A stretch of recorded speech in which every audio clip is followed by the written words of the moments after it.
What's up, YouTube? Here with a fun Kaijudo deck profile. This one isn't designed to be overly competitive. There have been some cuts made to the civilizations in this deck that normally you wouldn't make for a more competitive build. Like, I'm playing Darkness, but I'm not playing Bone Blades. This is a Saber build, but I'm only playing two. I'm playing 5 bait and only 2 Sabers. Not necessarily a lineup that I enjoy playing with something that's supposed to be a little focused on Saber. But the whole idea behind this deck was to make Alcadeus playable. This is one of those cards that was really expensive, and even as of late, his price has gone up quite a bit, and I don't really understand why. He's a 7-drop, 6,000 double breaker. Whenever he attacks, you can untap a creature you control that's level 5 or less. Now, there are some soft blocks that Alcadeus allows you to create, and just some overall fun plays. And every time I look down at this card in my collection, I'm like, I want to build a deck around this guy. And I've always thought that the best way to do it would be with Sabretooth.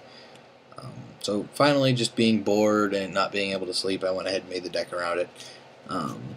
So take this with a grain of salt. It's not supposed to be absolutely amazing by any means, but it is really fun, and it is relatively consistent as far as setting up the lock. But compared to the better decks of the meta, don't expect to take a lot of wins with it. We start off with 3 copies of Shockgnaw. This is the combo enabler more than anything else alongside Alcadeus. Whenever Shockgnaw attacks, you can tap a creature your opponent controls. So essentially, you attack with Shockgnaw, whose effect will tap their blocker before they get to block you. Shockgnaw will go through and kill a shield or whatnot. Then you'll attack and kill the blocker that Shockgnaw just tapped with Alcadeus. Alcadeus' effect will untap your Shockgnaw, who can then attack something else and tap something else, which can then be ran over by something like Lyra or Bronze Arm Sabretooth or something like that. So with a very small field, you can get off a ton of attacks once the soft tap lock is set up, which is what the deck's designed to do, and it's really fun when you get it off, especially when your opponent's just like, what the hell is going on? So anyways, alongside the triple Shockgnaw for tap control is, of course, 3 copies of Lyra. Solar Flare is amazing because they don't get to untap at all for the turn. And then the 2 copies of Alcadeus. Of course, Alcadeus plus Shockgnaw equal the soft lock that this deck is designed to do. On to defense. There are 3 copies of Star Lantern. Of course, if they want to try and attack you, you can just tap out their field with the Photon Sting effect. And then to finish off the white lineup is 3 copies of Spark Cage. I'm trying to keep the deck at 40. I already said there were some cuts made between like the Sabretooth lineup and not playing Bone Blades and whatnot. Similar reason is why we're not playing Stormspark Blast. I wanted cheaper cards that could tap something. This happens to let me draw at the same time, and then allows us to just run stuff over and sort of play this cheap tap lock thing. So it's 14 light, 12 nature, 3 Perkleback, 2 Razorhide, 2 Sabretooth. Again, I wish this was 3 Sabretooth with a 6th bait, but there just wasn't room for it.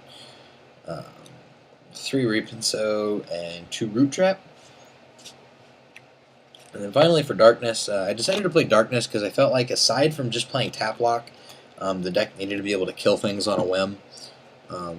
That sounds counterproductive to say when I'm not playing Bone Blades, but oh well. There's 3 copies of Gloam Hollow to pair with the Star Lanterns as far as defense goes.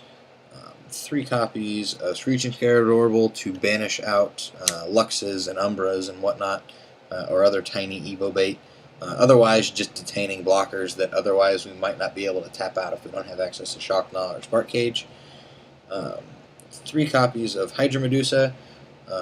I felt the Hydra Medusa destruction was probably a little more important in the long run than the final copy of Sabretooth. 3 copies of Terror Pit, and 2 copies of Skull Shatter to try and do some hand control. But that's the deck. Let me know what you guys think. Again, it's just designed to be fun, sort of abuse a soft lock that the game has available to us.